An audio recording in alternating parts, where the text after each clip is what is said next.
Hello everyone, I'm your host, Brad Weber. Today I'd like to welcome you to the first and hopefully last PSU TV Virtual Spring Film Festival, held exclusively online. Before we kick things off, I want to thank our sponsor, MeUndies. Not really, but hopefully. Call me in like an hour. I graduated, I need some work. Anyways, as I'm sure every single one of you has noticed, PSU TV has been finding and posting films made by some extremely talented local filmmakers. At the end of this festival, your friends here at PSU TV and Sub-Basement Studios would like to take the time to recognize what we love about these films and highlight what makes each of them so special. Haven't seen something we talk about here tonight? Don't worry, because each film has already been posted to our official YouTube channel or IGTV account. So, if something catches your attention tonight, be sure to head over to your platform of choice and watch these films and support local filmmakers. Further than that, take some time after the show to find some of these artists on social media and support their future endeavors. I'm sure you've all got places to be, nations to change, so, without further rambling, I'd like to present our first award of the night. Best Use of Flashbacks goes to QUINCE. In QUINCE, directors Chris Colleen and Lynn Liu weave the narratives of two different timelines to provide audiences with a film which intrigues the viewer with questions and answers them with an emotional and heartfelt ending. And so, on to our next award.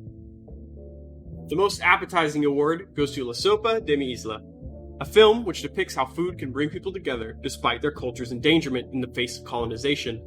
SOPA de mi ISLA uses its excellent cinematography to showcase the delicious titular soup. The way that images are conveyed in this piece allow for the reds, greens, and yellows of the ingredients to pop as we watch the meticulous creation of this meaningful dish. This is a film which will leave your stomach and your eyes hungry for whatever director Michel Bonilla cooks up next. Yummy, yummy! Our third award of the night, the Entertainer Award, goes to Free the Monkey. This experimental music video for Body Snatchers, sung by Radiohead, directed by Jeremiah Schultz, takes home this award tonight because its fast-paced editing and unhinged movement keeps audiences captivated throughout its entire runtime. An energetic and thoroughly entertaining passion project. Our next award, the Heartstring Award, is presented to The Morning After. Shot entirely on Super 8 film, this short directed by Shade Standard is a self-described personal account and therapeutic exercise of reflection, acceptance, and forgiveness. We're presenting this award to The Morning After because of the way in which the piece is able to convey the filmmaker's emotional vulnerability and allow the audience to share in that experience as well. The next award is for excellence in special effects. Some might say the best special effects. And that award goes to Flicker, a horror film directed by Stacy Andrews and Natalie Ang. This director-writer duo used special effects to enhance the effect that titular ghoul Flicker has on audiences with each appearance. Combine that with an interesting mystery and some beautiful cinematography, you got yourself one spooky piece of work. Now, everyone knows that there are only two types of horror films, the kind with ghosts and the kind with blood, which is what our next award is all about. The Bloodiest Film Award goes to FANATICO. Directed by Hannah Mae Cummings and Carly Boone, this stylish throwback to campy horror films leaves nothing in the past. Because of this, viewers are treated to gory bloody kill after gory bloody kill, wrapped up in a package of beautiful art direction, which lets them reminisce in the glory of Italian horror goodness. After getting all messy and gooey with our last film, it's time we tidy up a bit, which is why we're presenting the Clean Cut Award to Clean Crime. This short, directed by Karis Hobson, deserves your attention because it offers up a clean-cut comedy. Its combination with crime and unconventional leads provide for a good time spent laughing at hilarious jokes and less than lawful antics. If you want a good, unadulterated laugh, look no further than Clean Crime. The next award is for Best Costume Design, and it goes to Clear Creek. Director Ray Hill transports audiences to early 1900s Oregon through his use of excellent costuming in Clear Creek, by giving each character a unique look which incorporates Western tropes of old with a modern sensibility. These costumes reel you in, and the gripping story never lets you go. Our award for Best Nature Documentary goes to Dogumentary.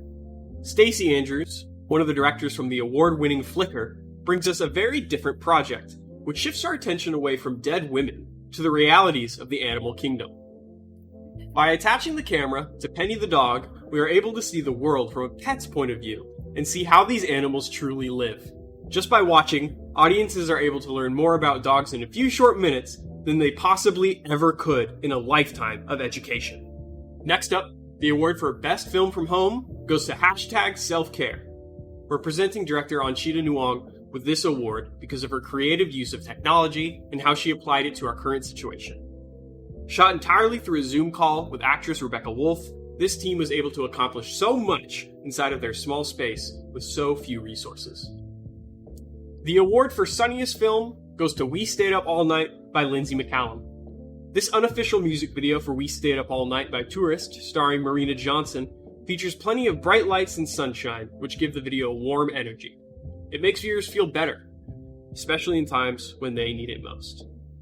Our next award for Best Music Supervision goes to Passionately by director-producer Ashley Connell. In this piece, jazz and hip-hop artist David Barber passionately shows his love of music and the process which he uses to make it. It takes home this award tonight because of the great music throughout and how it's used to show what it is that drives artists to create. The Eric Fox Award for Use of Color goes to director Garrett Recker, who brings us a fascinating surrealist piece of art cinema in Telomere. Its use of color and lighting make it apparent that those elements were treated with intense care and attention to detail. 3 Weeks in the City, another piece by director Lindsey McCallum, takes home our Empire State of Mind Award. This selection of footage from a school trip to New York shows all sides of the city and how it can change people forever. It's taking home the award tonight because of the way it reminds us all of the joys of friendship, discovery, and of making new memories. Our next award for Best Mafia Film goes to At Liberty, a mafia film by director-producer James Freeman. In just 13 minutes, the film is able to immerse viewers into a world that's much bigger and dangerous than we were initially led to believe, purely through its use of dialogue and atmosphere. Also, people die. The award for Best Underwater Sequence goes to The Leap. Director-actor duo Jesse Barr and Kia Stern suck you into the story with their performances in the first moment we see them on screen, while the delicate but powerful imagery showcases their strengths as filmmakers. The Deepest Roots Award is presented to The Woodsman by directing and producing team Owen Burcham, Dom Fernandez, Kellen Voigt, and Brandon Barrezo. This film takes this award home tonight because it reminds all of us that family relations run deeper than most realize and of the pros and cons that come with them. Particularly, this film tackles the theme of brotherhood extremely well. Our last award of the night, the Best Older Sibling Award, goes to GNOSSIENNE by writer, director, producer, and star Michelle Zender. We're recognizing this film tonight because of its excellence in capturing the important responsibilities that come with being the caretaker within a family, especially when the people you're caring for are your own siblings. This film tackles important familial issues and the stress that comes with them. Well, that's going to do it for us tonight, folks. Thank you so much for tuning in and checking out all of these wonderful films. And again, one last time, if you haven't seen anything that's mentioned here, you can always find it online at our YouTube channel or IGTV account. Thank you so much, everyone. I've been one of your hosts, Brad Weber, and I just want to remind you all to stay safe, keep up the good work out there, and wear a mask. And I hope we can do this in person next time. Good night.